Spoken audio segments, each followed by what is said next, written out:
بہار سے لکھنؤ کے لیے میں نے ٹرین لی اور آپ سب کو پتہ ہے کہ اے سی والے ڈبے میں سونے کے لیے کمبل، چادر، تکیہ دیا جاتا ہے۔ مجھے ساری چیزیں دی گئی۔ مجھے نیند آ رہی تھی، پھٹافٹ میں نے چادر بچھایا، کمبل اوڑھا، تکیے پر سر رکھ کر سو گیا۔ تھوڑا سا آرام کیا، کچھ ہی گھنٹوں میں میں لکھنؤ پہنچا۔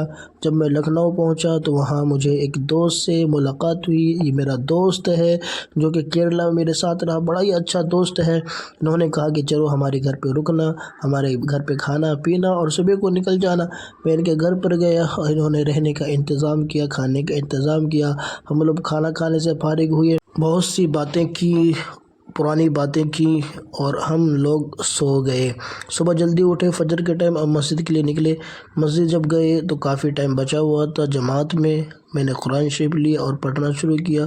مجھے دیکھ کر وہ بھی قرآن شریف پڑھنے لگ گئے۔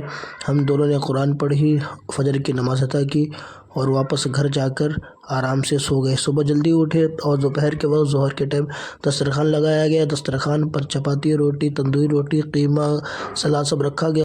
کھانا کھانے کے بعد بس اسٹینڈ پر پہنچے۔ بس اسٹینڈ پر مجھے انہوں نے بس پر بٹھا دیا اور میں بس پر بیٹھ کر لکھنؤ کے لیے نکل گیا۔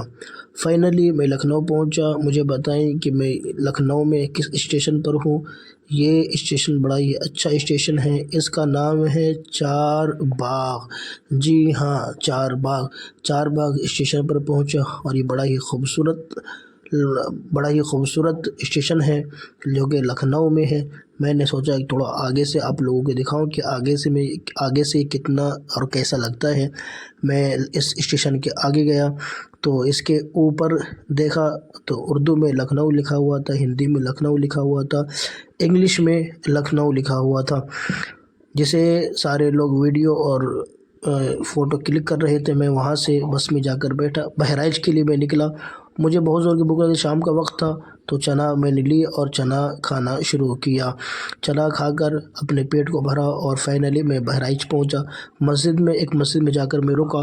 مسجد میں تو بہت ساری مسجدوں میں گیا، لیکن اس مسجد میں مجھے بہت ہی خوبصورت چیز جو لگی وہ محراب۔ آپ سب بھی بتائیں کہ اس مسجد کا محراب آپ لوگوں کو کیسا لگا۔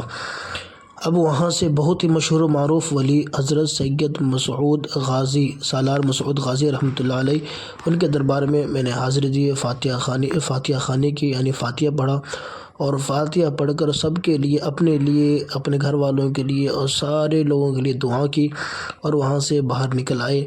جیسے میں باہر نکلا تو میں نے کیا دیکھا کہ بہت سارے لوگوں کا بھیڑ ہے۔ کیا بات ہے، یہاں پر دیکھا بہت بھاری بھرکم پتھر یہ لوگ اٹھا رہے ہیں۔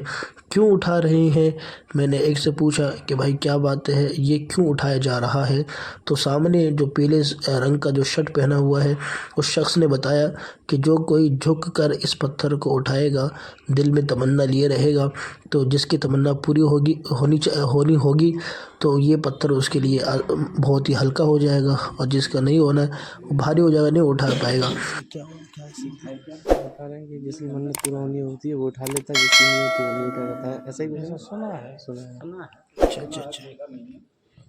اچھا، منتیں پوری ہوتی ہیں تو پھر جس کی منت پوری ہونا، اگر منت پوری نہیں ہونا ہے تو آپ کو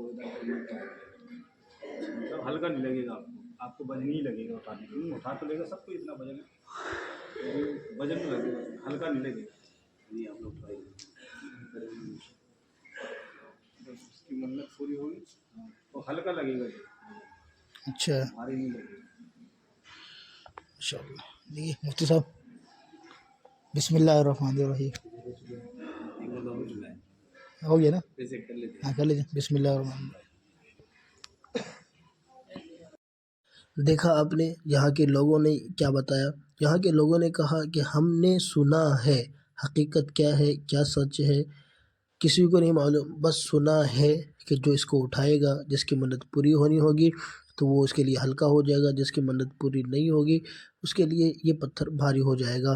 ہمارے فاروق بھائی جو انہوں نے بھی کوشش کی، کہا کہ لاؤ میں اٹھاتا ہوں، پتھر کو سینے تک لانا تھا، لیکن انہوں نے کیا کیا، اپنا سینہ پتھر تک لے آئے۔ واہ واہ واہ، انہوں نے تو کمال ہی کر دیا۔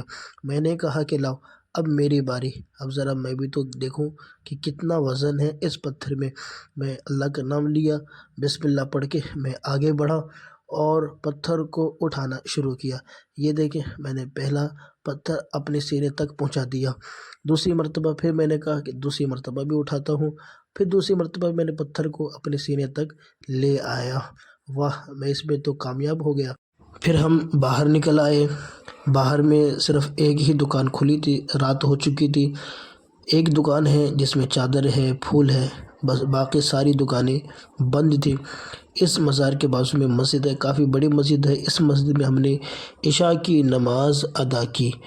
اگر آپ میں سے کوئی بھی یہاں پر آیا ہو تو مجھے بتائیں کہ یہاں پر آ کر آپ کو کیسا لگا، آپ کی منت پوری ہوئی یا نہیں ہوئی، اور یہاں پر آپ نے اور بھی کیا کیا چیزیں دیکھی